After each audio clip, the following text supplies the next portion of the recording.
Well, good evening, everyone. Good evening and welcome. I'm Kate Markert. I'm Executive Director here at Hillwood Estate Museum and Gardens, and I am thrilled to be with you all tonight. But of course, before we continue, you know what I'm going to ask you. Switch off anything that buzzes or chirps or sings or is crickets or whatever. And you know, I always give you previews of coming attractions, so I wanted to say that we are gearing up for a very busy fall season, and I hope to see you back here often. We have an extraordinary array of programming over the next few months, and I'll say the Fabergé Rediscovered lecture series is simply not to be missed. We are bringing back several terrific speakers that I think some of you may know about, like Caroline de Guiteau, who is, yes, we love Caroline. She's the Queen's Collector of Fabergé, comes to us from Buckingham Palace, and she's marvelous and charming. And then we have Mikhail Ovchinnikov, who is the director of the Fabergé Museum in St. Petersburg, and the great jewelry expert, Stefano Papi, who has written the book about, 20th century jewelry, but he will be talking about jewelry of the Romanovs. So that'll be very exciting. And then we have a new face, Kieran McCarthy, who, if you, from Wartski's in London, who is one of the great raconteurs of our time, and internationally known Fabergé dealer, has every story under the sun, so he'll be great. But of course, our series will kick off with a lecture by our very own Wilfred Zeisler, who is, of course, author of the catalog and organizer of the exhibition. So also this Sunday, we are having the family picnic at Hillwood with Rainbow Families, and which, of course, is an organization that supports our area's LGBTQ parents. And then later, we have our fall floral workshops, so they're always popular. And I know I'm speaking to the choir, but you know I have to say this, that one of the very best ways to stay informed about everything that happens here is by becoming a member. And I know that probably 92% of you are intimately aware of the benefits of membership, and I have seen you using them upstairs on your discounts in the shop. So I just want you all to know how grateful I am for your support of Hillwood, and I encourage you all to stay up to date by joining the email list if you're not already on it, because if you're on the email list, you get the first notification of the lectures and so forth, and quite often those lectures are sold out within several hours, as I'm sure you know. And then, you can also connect through Facebook, Twitter, and Instagram. So tonight, we are celebrating the homecoming of Nicolas de Largillierre's portrait of Pierre Hercule de Chastenet, Comte de Puysegur. We are delighted to have this portrait in our collection, thanks to the generosity of our President Emerita, Ellen Charles.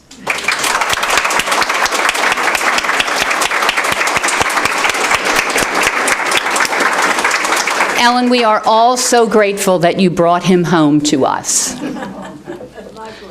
Good. Monsieur de Chastenet hung at Hillwood until 1964, and now, once again, he has a permanent home in the entry hall. So I hope all of you had a chance to run over there and see him. He's just come back from conservation and is absolutely glorious. So it's now my pleasure to introduce tonight's speaker. Rebecca Tillis is Hillwood's Associate Curator of 18th century French and Western European fine and decorative arts. She has the longest title of anyone here. She's one of our two wonderful new curators who joined us at the beginning of this year, and she's off to a great start. She's currently working hard on developing the exhibition that will open with the February 14th event next year, Perfume and Seduction. And it will showcase, the first time in the United States, perfume bottles from the private European collection of Givaudan, the famed Swiss fragrance manufacturer, alongside, of course, our own extraordinary objects of the same type. Rebecca previously worked as a curatorial research fellow in decorative arts and sculpture at the Museum of Fine Arts, Boston, and there she assisted with the exhibition Symbols of Power, Napoleon and the Art of the Empire, Style, 1800 to 1815, and Splendor and Elegance, European Decorative Arts and Drawings from the Horace Wood Brock Collection.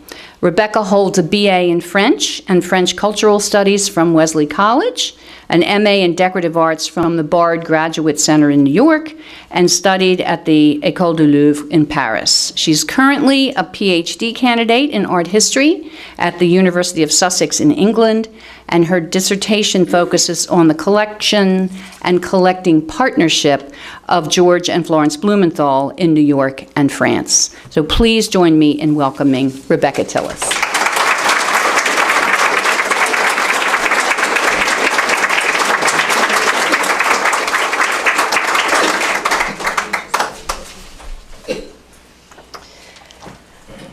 Thank you, Kate, for that lovely introduction. Can everyone hear me okay? And thank you all for coming this evening to help celebrate Hillwood's recent acquisition that is returning home after over 50 years. The portrait was among one of Marjorie Post's favorites, and it traveled with her to almost all of her residences. It must be quite exhausted, and we are thrilled to welcome it back to Hillwood.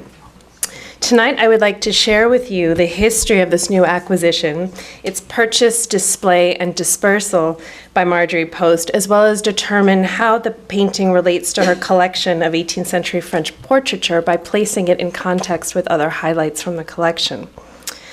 Before I start, I would just like to thank a few of my colleagues for their assistance with some of the images for tonight's presentation, including Wilfred Zeisler, Chief Curator, Abby Stambach, Head of Archives, and MJ Hagan, Head of Collections Management. So here we go. I show you on the screen. Sure. Is this better? Yes. Sure. My hearing aids, thank you. I show you on the screen Hillwood's latest acquisition, recently installed in the front hall. For those of you who haven't had a chance to see it in person yet this evening, I hope you'll have a chance to return and see it again soon. It's not going anywhere. The portrait was painted by the French artist Nicolas de Largillierre and depicts a 3/4 length view of Pierre Hercule de Chastenet, the Comte de Puysegur, another very long title, who was captain of a dragoon regiment, which is essentially a class of mounted infantry trained for combat on horseback. The House of de Chastenet de Puysegur, whose coat of arms I show you on the left, was a noble French family originally from the department of Gers in the southwest of France. Prominent members of the family included gentlemen of the king's bedchamber, generals, lieutenants, and marshals in the king's army, archdiocese, a secretary of state under Louis XVI, and a state officer under Napoleon III. Largillierre served as first painter to King Louis XIV and depicted many royals and members of the European and French aristocracy. He also spent time at the English court working for King Charles II and James II.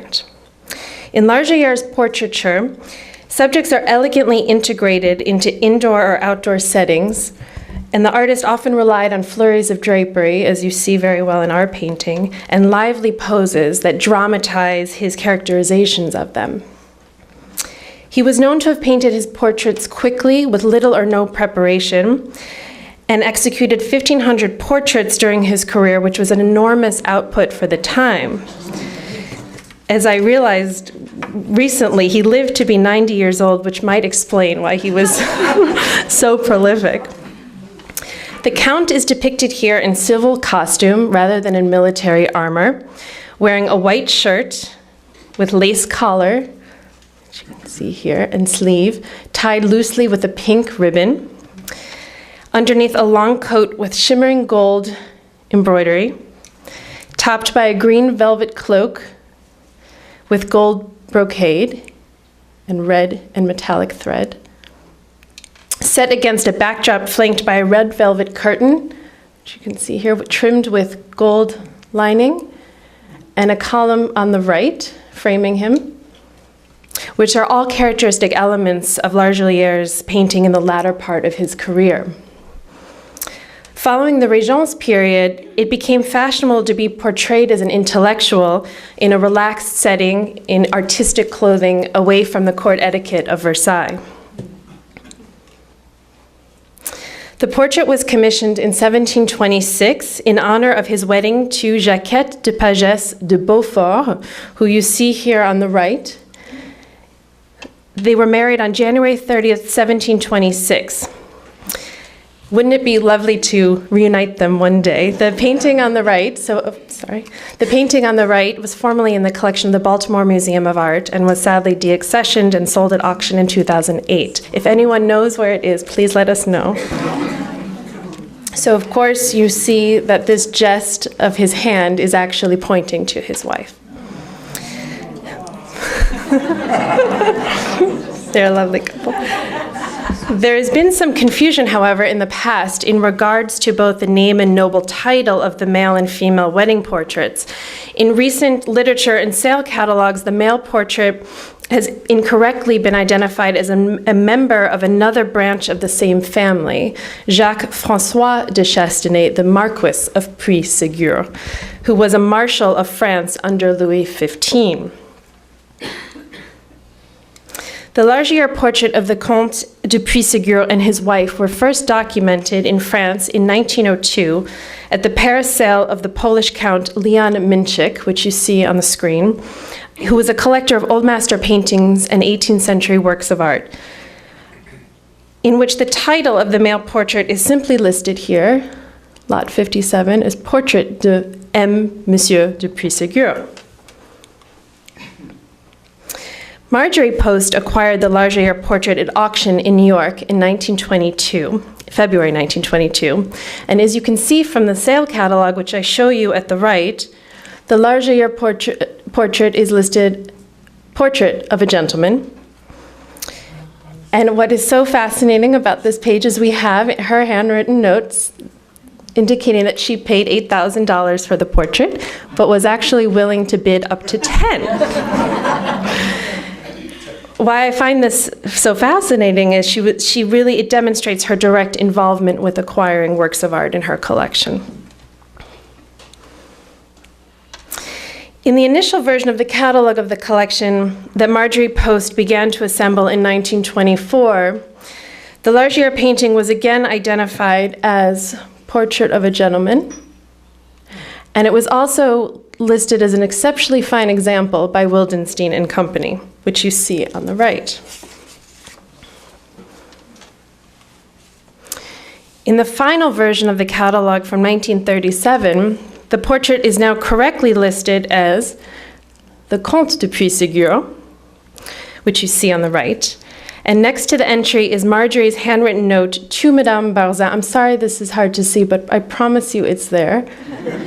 To Madame Barzin by exchange, which was penciled in at a later date, which I will explain in more detail later. Interestingly, the Largillierre features prominently in every draft of the catalog between 1924 and 1937, suggesting, once again, as we already know, that it may have been one of her favorites. It is also interesting to note that the title of the catalog of paintings, sculpture, tapestries, embroideries, etc., confirms that Marjorie Post considered herself a collector of paintings above all else. So now that we know who he is and when he was painted, I thought I would show you some dramatic before and after conservation photos. As Kate mentioned earlier, the painting has recently undergone a significant cleaning, including the removal of a very thick yellow varnish, probably 50 years of varnish, which you can see on the left. The colors and the details of the costume, drapery, and backdrop are now much more visible. The face is much more luminous and vibrant, has absolutely come to life. The vibrant pink of the ribbon and the lace detail, the crisp details of the collar, and the gold brocade are truly remarkable.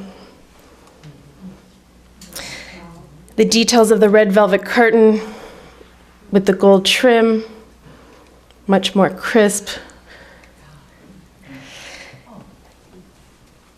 And this is an interesting, this is a cleaning test of his right hand and lace sleeve, which conservators do to determine the true colors below the varnish, because of course after so many years and such a thick layer of varnish, they can actually mask the true colors of the painting. So it's a nice way to get a sense of what the rest of the painting will look like.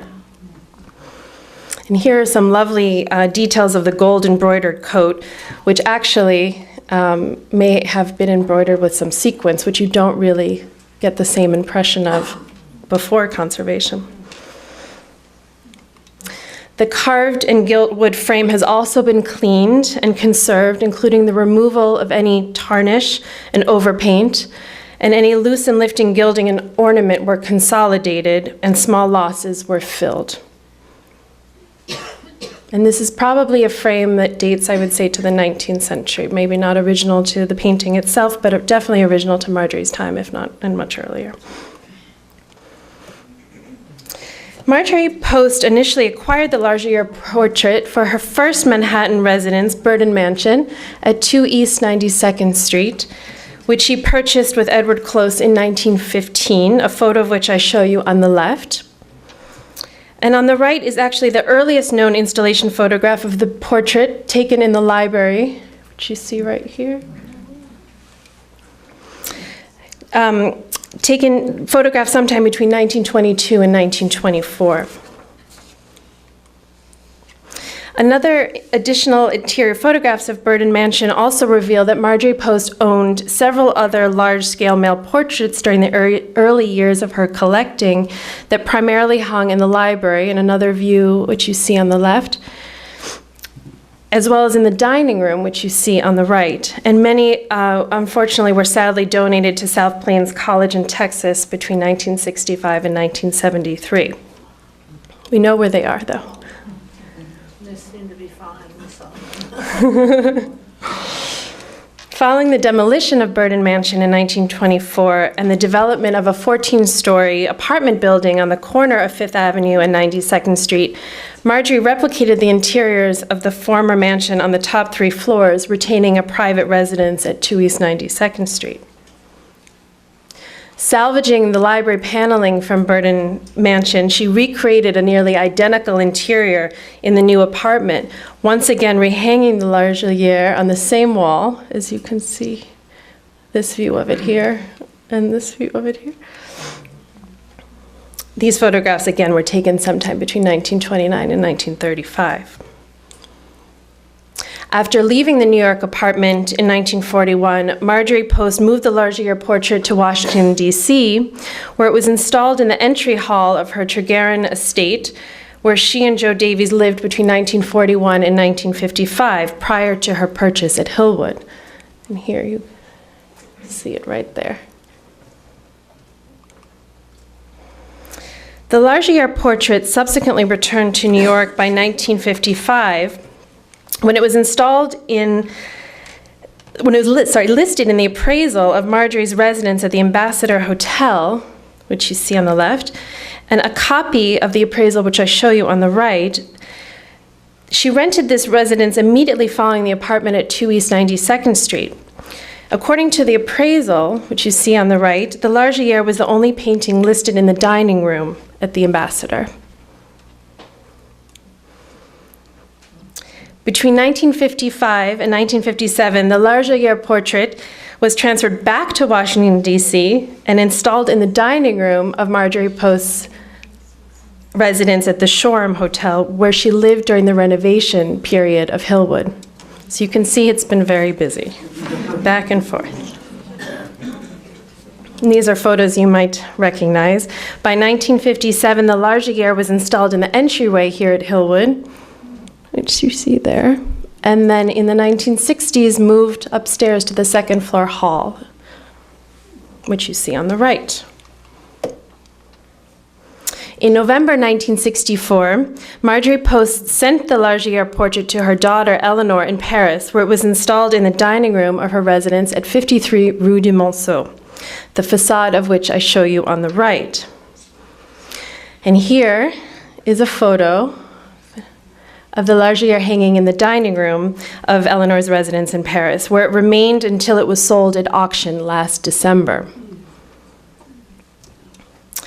Like her mother, Eleanor was also a collector and connoisseur of 18th and 19th century works of art, and her two houses in France were decorated with antique furniture, porcelain, silver, bronzes, tapestries, paintings, and drawings. Perhaps Marjorie and Eleanor also had similar taste for portraiture and commissioned Frank Salisbury to paint both of their portraits, similar in composition and just a few years apart. To emphasize once again how paintings often moved back and forth to different residences, the portrait of Eleanor on the right previously hung in the first floor library of Hillwood in the 1950s before returning to Eleanor in Paris, and was replaced by the portrait of Marjorie in the 1960s, which is on the left, which you see in the room today. So they've had a little swap. In exchange for the Largillierre, Marjorie requested the return of Jean-Marc Natier's portrait of the Duchess of Parma and her daughter Isabel, which Post acquired in New York in 1922 from Wildenstein and Company, coincidentally the same year that Marjorie Post actually bought the Largillierre, and later offered to Eleanor as a wedding present, likely on the occasion of her marriage to Jean de Bécassy in 1942. The Natier portrait depicts Louise Elisabeth of France, Duchess of Parma, an eldest daughter to King Louis XV, with her daughter Isabel, who would later marry Archduke Joseph II of Austria. The double portrait was completed in 1750 during the mother-daughter visit to Fontainebleau.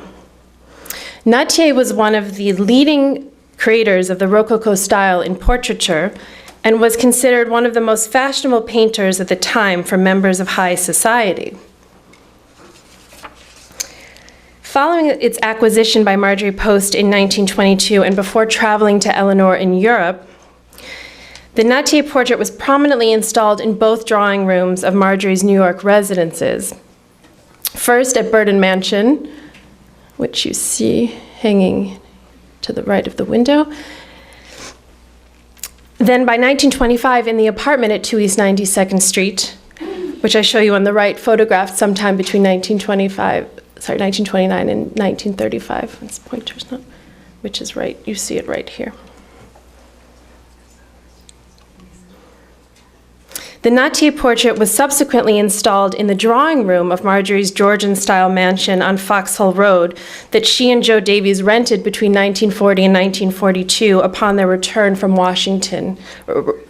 Washington from Luxembourg. And you see, again, the Natier here.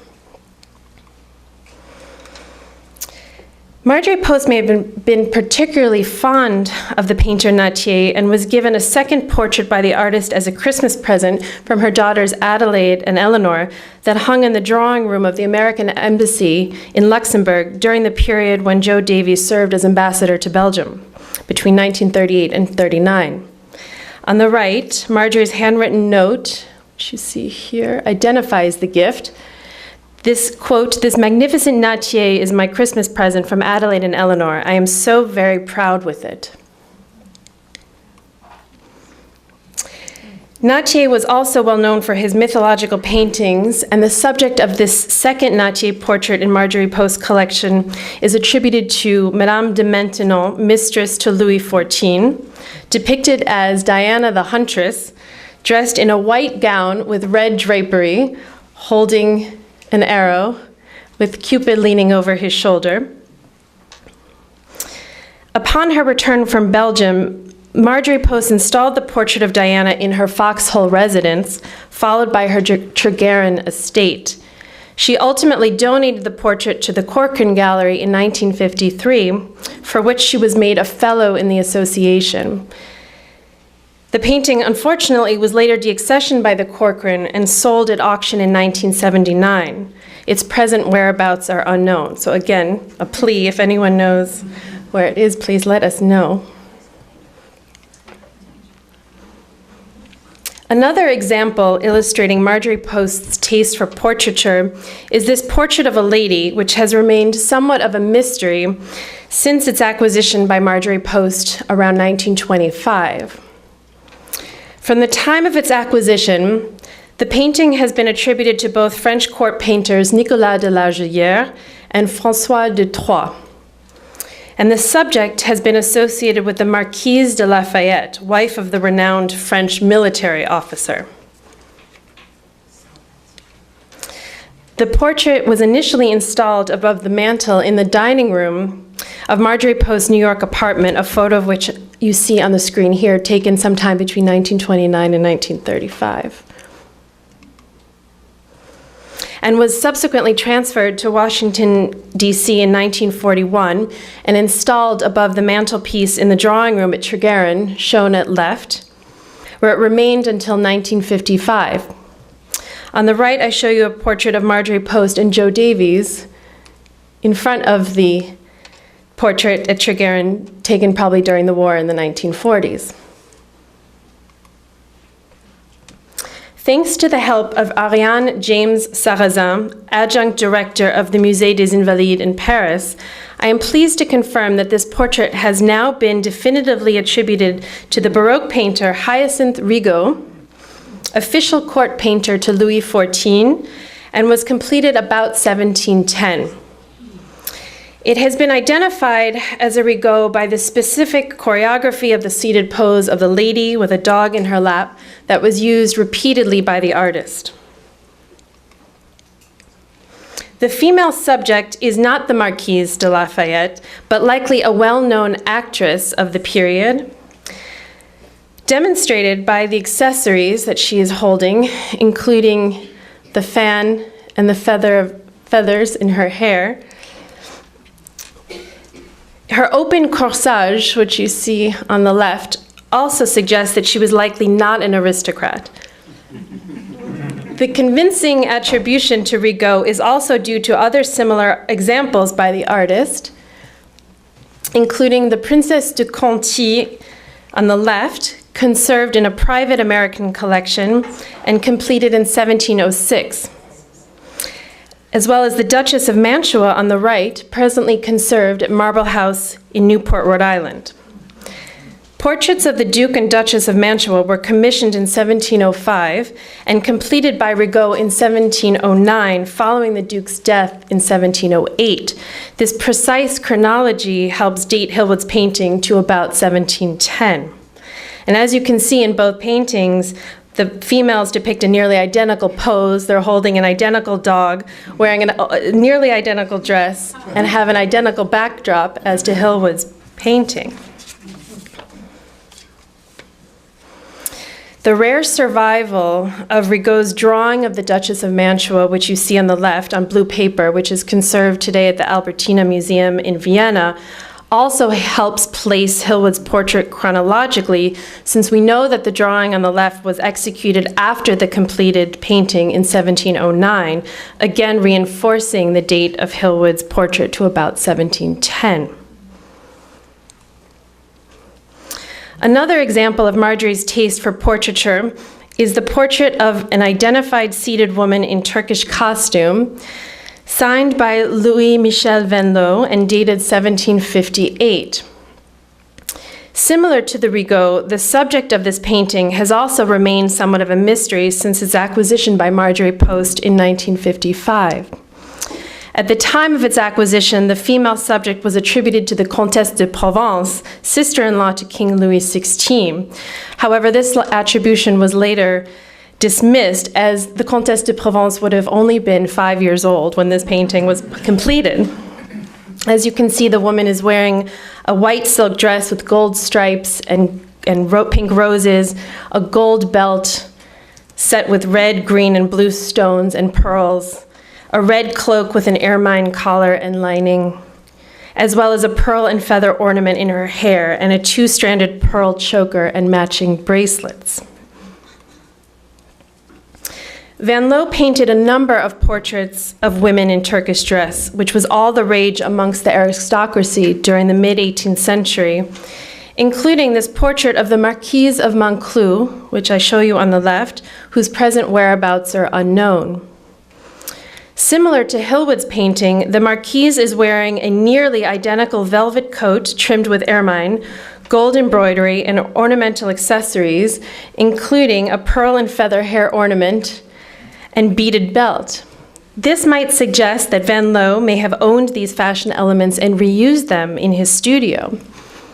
Exhibition records also confirm that Van Loo exhibited a portrait of a seated woman in a similar coat at the Salon of 1759, possibly referring to one of these two paintings.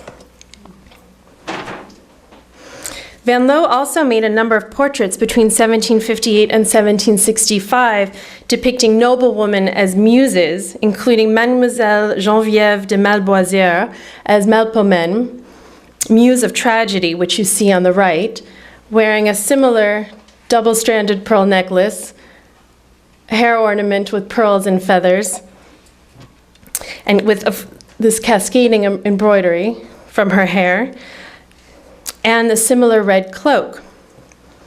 Van Loo's portrait of a young girl at left, as silly as she is, illustrates that the artist was not afraid to use a similar costume on a younger model, including an identical pearl and feather hair ornament, as we've already seen, this ermine-trimmed red velvet coat, and a very similar beaded belt.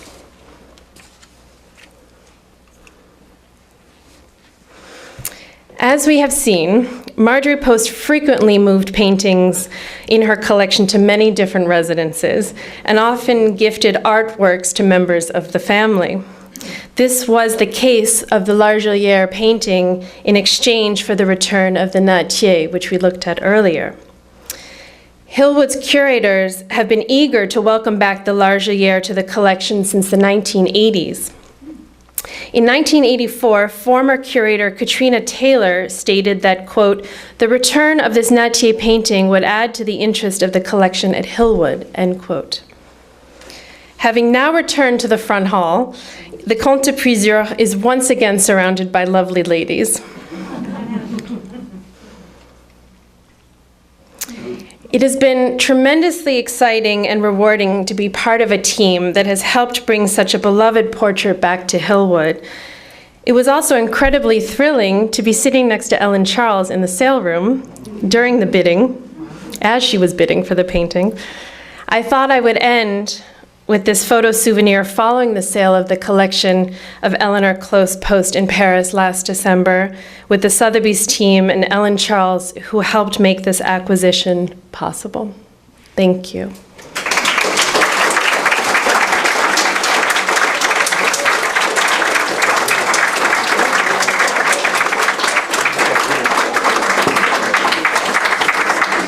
I think we have time for questions.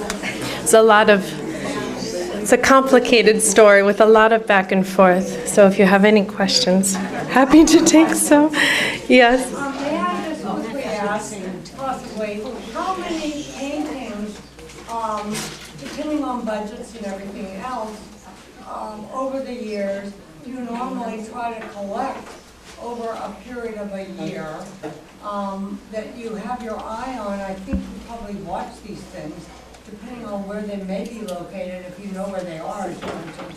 But are you able to gather various paintings on an annual basis, or how does it work?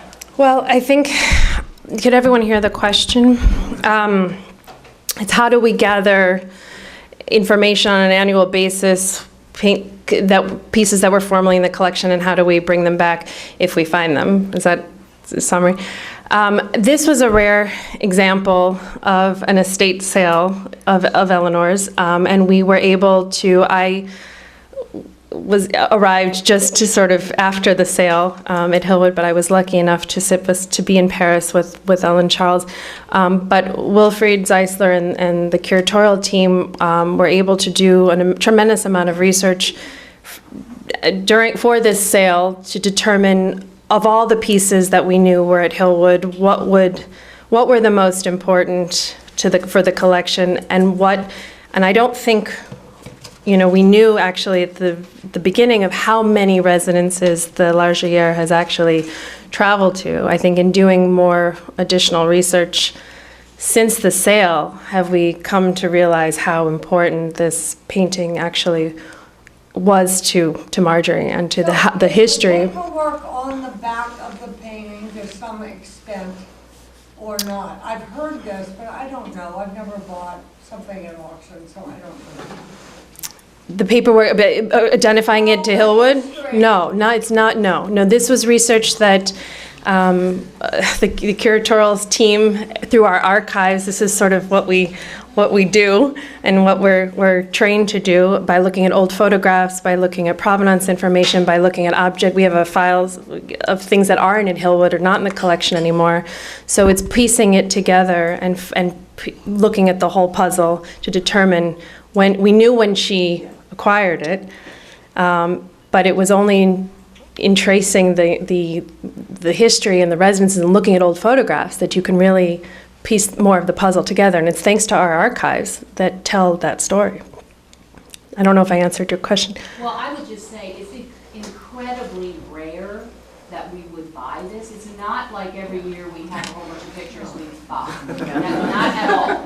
It's absolutely incredibly rare because we would only buy a picture that had actually belonged to Marjorie Post and that had hung in her residences. So it's not like there's a whole lot of them that we can choose from. So this was just a unique opportunity to bring this picture back. Right. These acquisitions don't happen every year.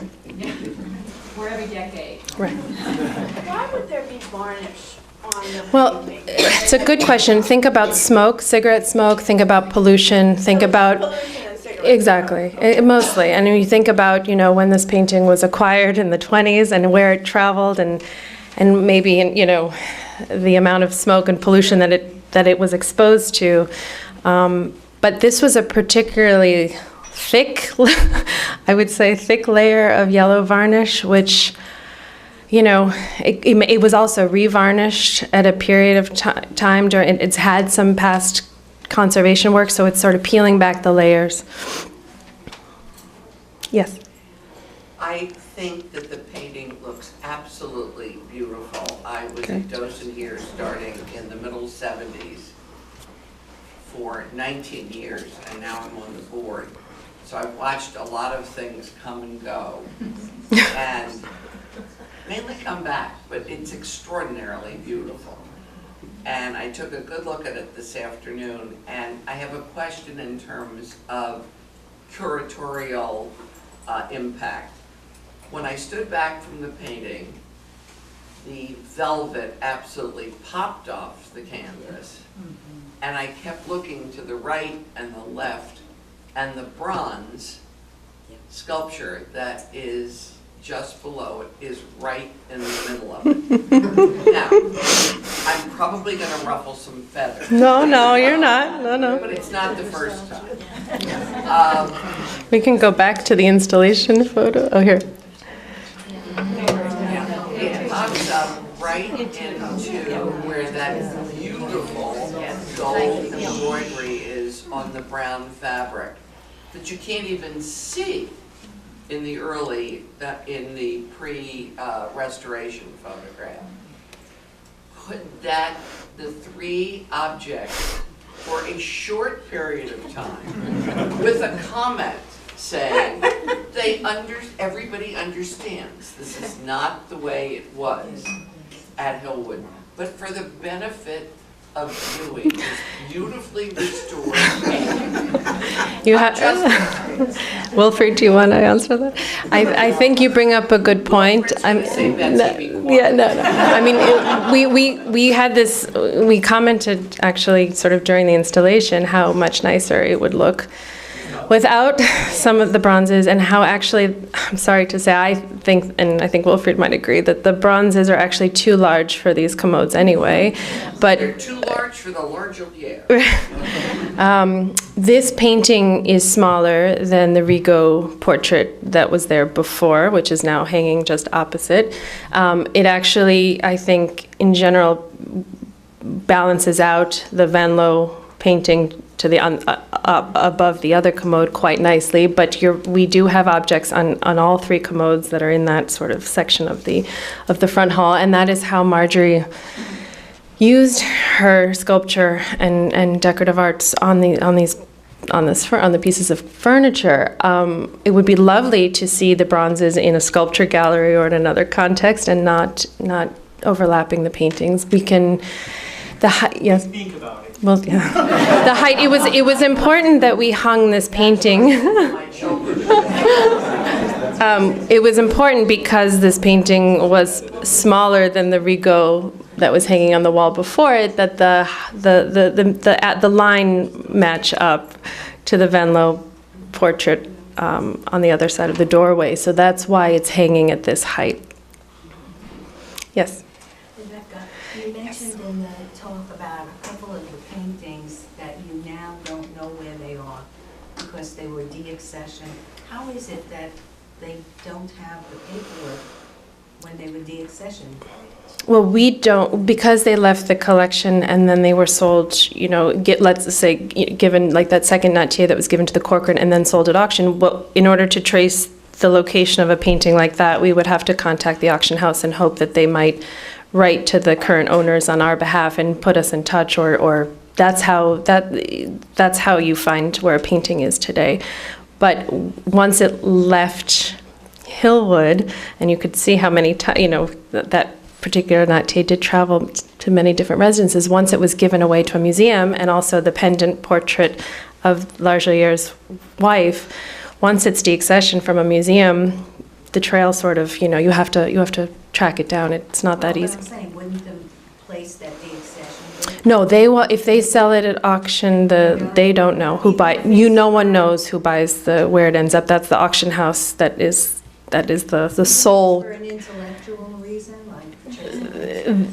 Usually the seller has no knowledge of where a painting, hopefully one day it might appear on the market again, or it'll be published, that we wait for that chance. I would love to contact the auction house about the pendant portrait of the Largilliere's wife and see if we could maybe, it was so close to Washington, D.C. for so many years. It would be nice to reunite them one day. Yes. Yes. So I've always been curious about this varnish. So it sounds to me like paintings do get varnished to begin with, and then after a while it's just built up. They yellow over time as well, yeah. So then when you take it all off, then is there another layer of varnish put on? Yes. After it's cleaned and any losses are filled in, there is a new layer of varnish for protection that's applied, and that was done in this case. So not only are paintings exposed to the elements and smoke and pollution, but they do yellow over varnish and they yellow over time. And obviously the chemical makeup and technology of the compositions of varnishes have also changed, and so in another 50 years, I don't think that our painting is going to look as yellow as it did when we bought it. Thank you. Yes. I'm sorry to keep coming back to this question, but... Varnish. No, not varnish. The disappearance of things in the stream of auctioning. I'm not aware that there's like a privilege between an auction house and its client, but it sounds like, when you say they don't know, surely the auction house knows. No, the auction house knows. The auction house... And they will not reveal that? They will not tell you, but oftentimes they will write to the owner, if they still own the painting, on the institution's behalf. If you were looking for a loan for an exhibition, oftentimes you have to go through the auction house to secure loans for an exhibition that are in private hands, because only the auction house actually knows where they are. I would kind of think that with all these issues of provenance these days, that would become kind of important, that you could trace art, and that auctions wouldn't be a way to kind of have them disappear in the stream of commerce, as it were. Frankly, the issue of money laundering is the bigger issue. Yeah.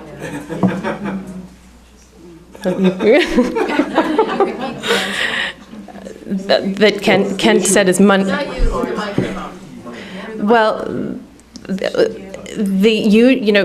it's true that No, we have to. As long as I've ever worked in a museum, we've always contacted the auction house, and they've been willing to contact the owners on our behalf. Provenance only stops as far as you know where the trail ends. I mean, we can trace it to an auction, and oftentimes you don't know who purchases the painting, and it could sit in private hands for years until it appears on the market again. I mean, but provenance research is taken very seriously these days, and research has to be completed to the best of our ability before pursuing an acquisition. Just a second question. You had all these fabulous photos of the different residences and the objects in them. Do you have a complete resource of all those? We do. We have a wonderful resource in archives, and both digital and in prints. And some of them are actually also at the Bentley Library in Michigan, which are becoming digital soon enough. Just for us Hillwood groupies, but boy, would I love to see that. And for a relatively new employee at Hillwood, they've been a tremendous resource to be walking into this collection as rich as it is. I mean, half of the battle is trying to reveal the layers about not only where did she buy them and her taste and developing a sense of her eye for collecting, but where these pieces were before and the changes over time. And as Wilfred and I discussed quite a bit, and this is why we decided to hang the Largillierre in this wall, not where it was actually in the 50s, but keep it going back to the 50s and not looking at photos from the 60s and 70s, but going back to the 50s and hanging it in the entry as opposed to on the second floor. So that's always our guide, trying to be as true to her taste as possible, but going back to the different residences, since she did travel quite a bit and had many different residences and things, as you saw from the I hope you have a sense now how many things did change and move and were given and came back. It's sort of a... It's not a book, it would make a great little exhibit also. You're hitting all the topics. When bringing something back to the collection is a wonderful idea for an exhibition. Yes? As a current docent, when I see, or other people who come here to see things and have a question about them, it doesn't look maybe quite right to their eye, my answer always is, and I'll be glad to be corrected, that's what makes Hillwood both a house and a home. No house is absolutely perfect.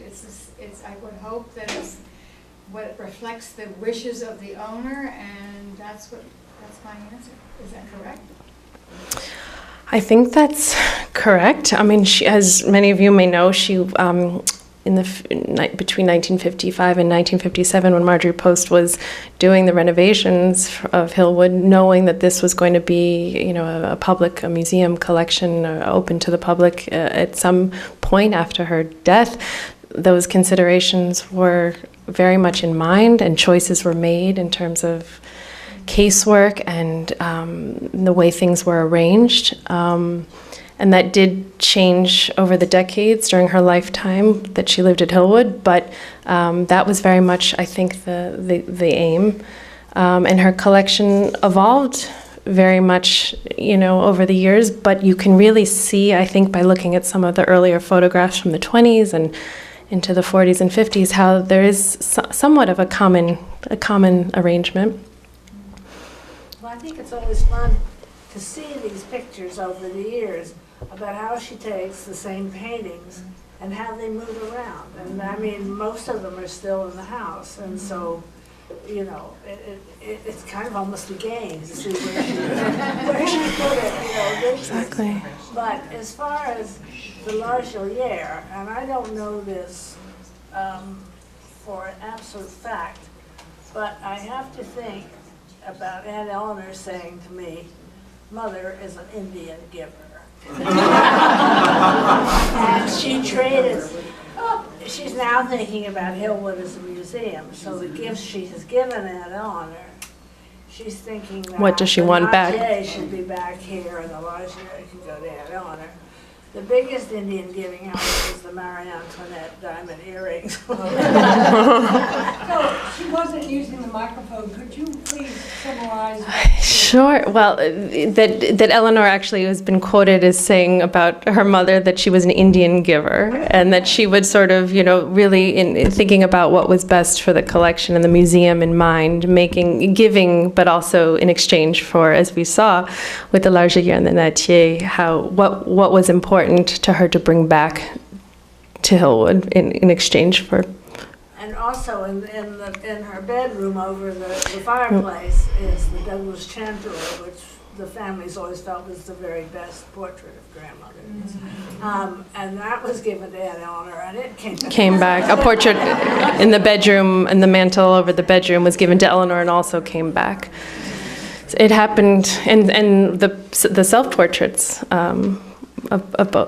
same. It's in the first floor library. Same story. Yes. Following up on that theme, can you tell us, were there many bequests from Eleanor Close's estate after her death to Hillwood?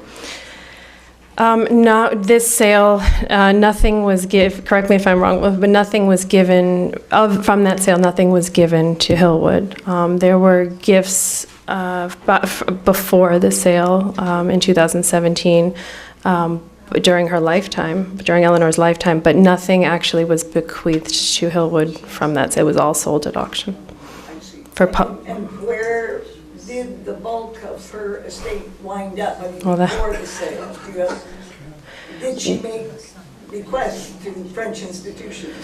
Versailles. She gave 2 mounted pieces of furniture with Sèvres porcelain plaques that were actually Excuse me, could we hear her, please? Thank you. Some pieces that were actually owned by Marjorie, she did donate to French institutions like Versailles. I don't know of any other French museums. I think everything pretty much stayed in her 2 residences, one in the country, in Vaud, and one in Rue de Monceau in Paris. And was sold all in one sale, but 2 different volumes. One was the country sale and one was the city sale. And with that lively Q&A, let's give Rebecca another thank you.